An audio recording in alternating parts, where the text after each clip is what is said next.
एक ऐसा सॉन्ग जो समाज पे कटाक्ष करता है, तो क्या थी उस गाने के पीछे किस्सा, किसको सुनाया था आपने वो पहला गाना? वो कहानी दूसरी है। वो अलग। गाना ये बनने के पीछे की कहानी है। सुबह से पी के अपना दिन भर सबको ज्ञान दे रहा है आदमी, काम कुछ नहीं कर रहा है, परिवार परेशान है। तो ये गाना आपने सुनाया था पहली बार निरहुआ जी को? लोगों ने 30-35 सालों में मान लिया कि यही भोजपुरी है, यही पहचान है भोजपुरी की। मतलब गंदगी गंदे गाने ही भोजपुरी की पहचान है। वो माइंडसेट होता है ना।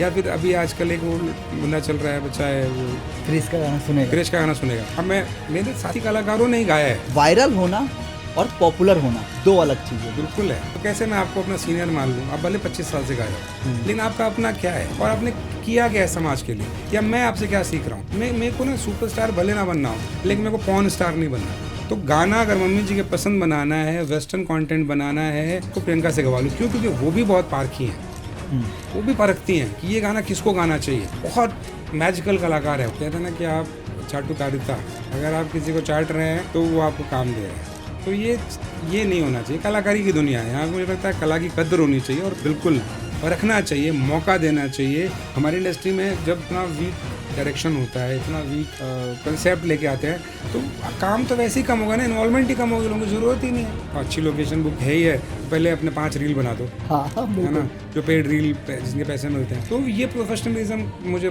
नहीं लगता है। म्यूज़िक के बिना आवाज़ को वो जो होता है ना, बैकअप ही नहीं मिलता है। वो तो अगर आप सिर्फ गाना गा रहे हो और म्यूज़िक ही उसमें बेसुरा बजाओ, तो आप गा के क्या कर लोगे? आर्टिस्ट चोर नहीं होता। पहली चीज़ तो ये है। एक रियल आर्टिस्ट है, वो क्रिएट करेगा।